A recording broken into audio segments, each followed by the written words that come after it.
Hi. Are you ready? So, consciousness is real, and the objects are not real, is what we've just established. Yes, they are not real in that sense that um, they, there is something more real out of which they derive their existence. Is it kind of like the objects aren't, like it's not what it seems? Like we have kind of a false perception, like we see a mountain that's solid, but in reality it's mostly empty space?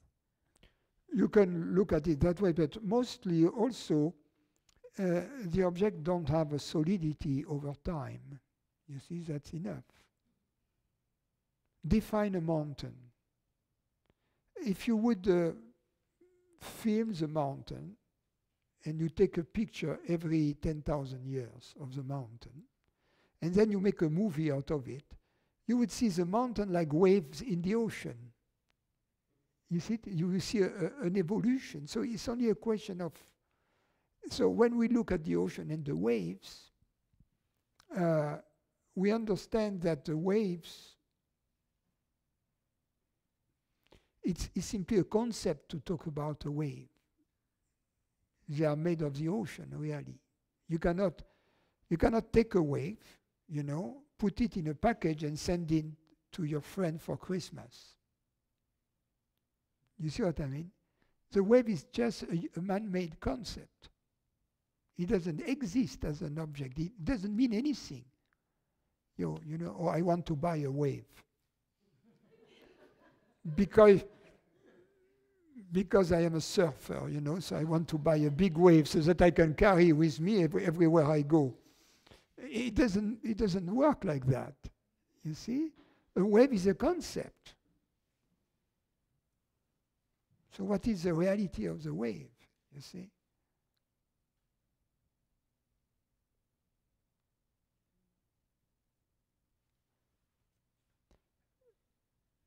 So I've been listening.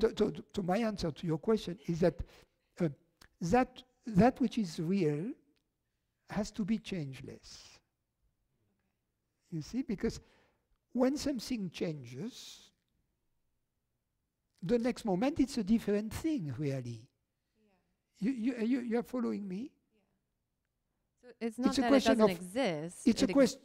It's only a question of time when things change to become something completely different, because they merge with the universe, etc.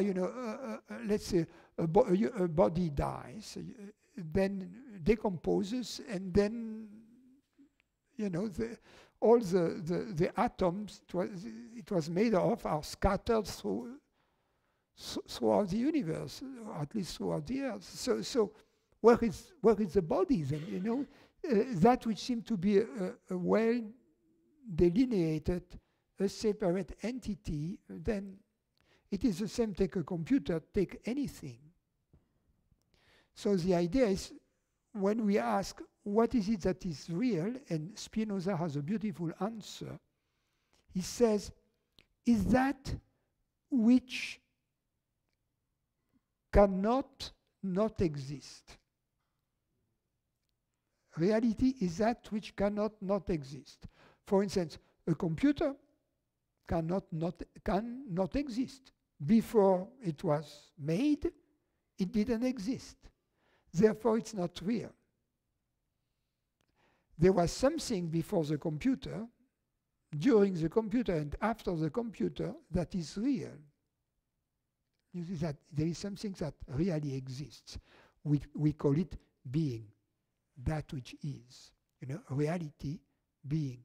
That which cannot not exist. So if you think of all the objects you look at, they all have these possibilities of non-existence. But there is something rather than nothing, you see? There is not nothingness. So this there is something that always exists. And that is, reality is that which always exists. And out of which that transforms itself, that kind of gives this wonderful display of objects, of thoughts, of whatever.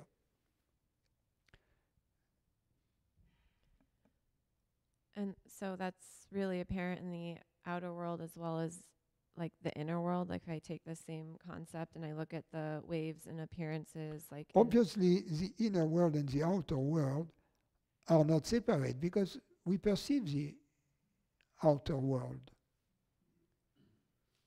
So because we perceive the outer world, they are connected. Therefore, if they are connected, it means that they are part of the same reality.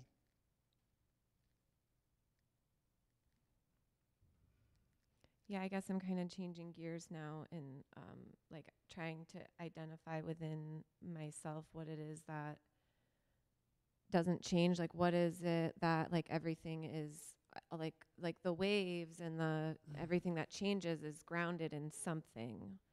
Everything that changes appears to you. Right. And that's where I was going. It's like this I or this me. But when I start looking for it, like it seems like, so everything's attached to this I. It's like me, me, me, me, me, right? But when I start looking for it, I can't find it. Because it is not an object. But is it real? Like this sense of I or me? Is that really real? Well, there is something rather than nothing, right? Yeah. Right? Yeah. So there is reality. Yeah. It feels very much though that when, even when I just go to sleep and certainly when I die, that this I that I know is going to disappear. Well, this feeling is a total fantasy. Yeah. Because you are not talking from experience, right? What was that? You are not talking from experience when you talk about death. No, but when I sleep, I'm speaking from experience. No, because right now you are not asleep. So in order to speak from experience, you have to speak as you sleep.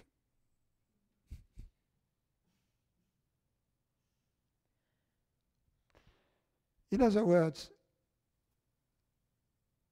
you may be very well aware during your sleep.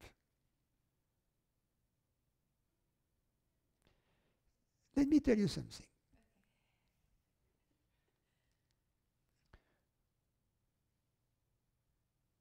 There are two things. There are things we are aware of,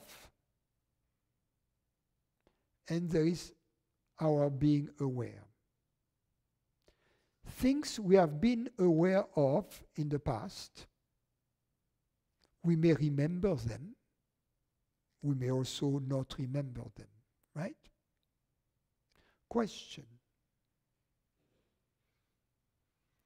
Do you remember awareness?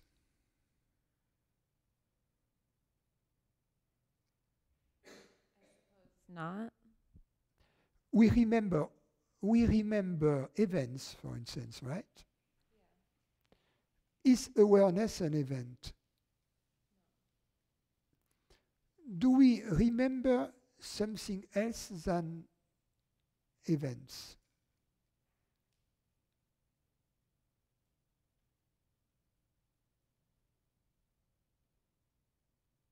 I feel like the answer is no, but the thought that came was like feelings. Like I remember. But a feeling is an event. It's an event inside. So then no. So everything we remember is events, right? We don't remember, and events are in the past, right? We don't remember awareness because awareness is not an event. An event is something that happens. And for something to happen, it requires awareness as a witness of this happening. That's why awareness doesn't happen. Right, because that would imply a beginning. But And an yes, end. and it would imply another awareness, which is aware of the beginning of this new awareness, right? So which one are we? The one that appears, or the one to whom this awareness appears, right? Doesn't make sense. So the point I'm making, when we try to see, do I remember awareness? On one hand, because awareness is not an event, we don't remember. But on the other hand, it seems that awareness was always there. Right? Yeah. In other words, when we go to awareness, awareness seems to have this quality of always present.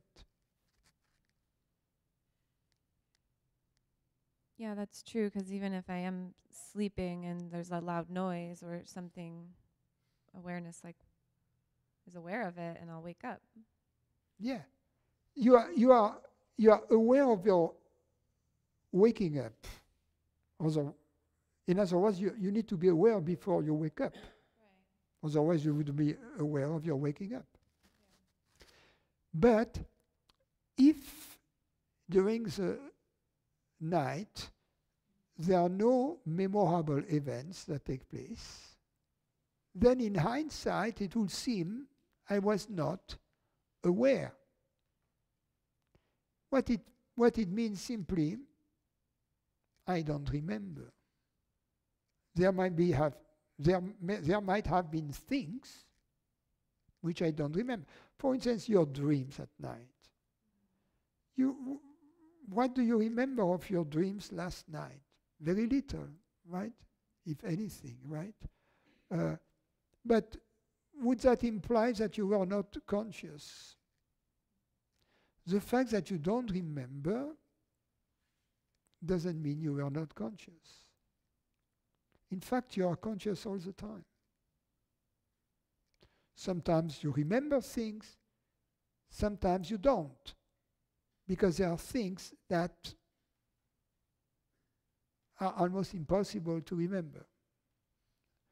First of all, in deep sleep, you are too tired to activate your recording processes. But also, there is nothing interesting to remember. There is no story there. There is no continuity. There is like noise, you know. You remember traffic noise? No. There is no story. It's important to be open to the possibility that you are aware at all times. Effortlessly, we are all, it's not something special for sages. No. We are all aware at all times, in fact. Like dead or alive. What? Dead or alive. We're always aware. We are always aware at all times, and events pop up or don't in this awareness. And now, in this awareness, we have to be open also to the possibility that this awareness is multidimensional. By what I mean that this awareness is not just aware of one mind, that it may be simultaneously aware of many minds. Yeah, I think that's where I get stuck, because it feels so attached to this. Yeah, but look yourself. When you dream, you are creating your dream, right? But at the same time, you are surprised by events that happen in your dream. in spite of the fact that you are creating them. Meaning that as you create the dream, one part of you forgets that you are creating the dream, right? And in order to enjoy the dream, you need to forget, right? But it happens simultaneously, right? The dream keeps going on. You keep creating it. And at the same time, seemingly, you keep discovering it. So you see that even within the realm of a human mind, there is multitasking. One part ignores what the other part does. You agree with me, right? Yeah, and it's right? a joke. Yeah, I do agree with you. Yes, yes. So the moment you are, it's just an example. The moment you are aware that this multitasking is possible, right? Then reality itself, if consciousness is, the reality that creates your mind and all the dreams, or your brain, if you will, can also have the power to create a multiplicity of minds. Just as you, within your dream, you create two minds. The mind that creates the dream and the mind that perceives the dream, right? So, in the grand scheme of things, there is this possibility of a lot of parallel meaning at the same time, experiences. So that consciousness is in fact not personal, but the moment you are focusing on one specific dream, it seems to become personal, right? And just as what happens in the night dream, simultaneously you are forgetting that you are creating the dream, the big dream. So you are simultaneously creating the big dream, which is, if you call the real dream, right? The waking is the real dream, and you are forgetting that you are creating it, and you are forgetting that you are enjoying the dream from all kinds of vantage points of all the beings. You see, it's a cosmic joke, if you will, but it's a cosmic, incredible machine. It is incredible. And so my task, if you will, is to try and remember it's a dream and not get it, stop forgetting that it's... Well, when we say that, okay, there are marked difference between this cosmic dream and the night dream. They are not the same. We have to be very careful when we say that. When I use the example of the night dream, it's as a metaphor.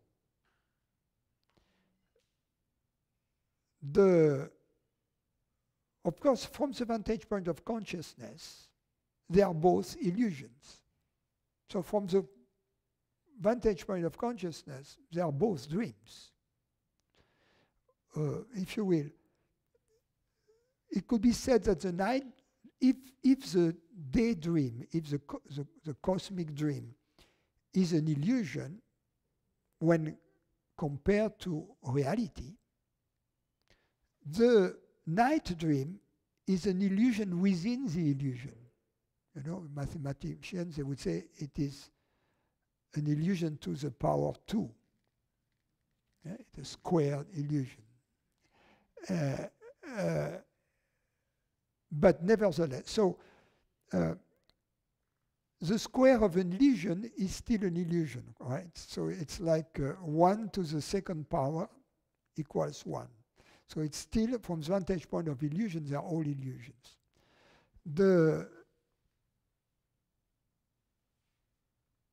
But when you are in the waking dream, it has a reality compared to the night dream.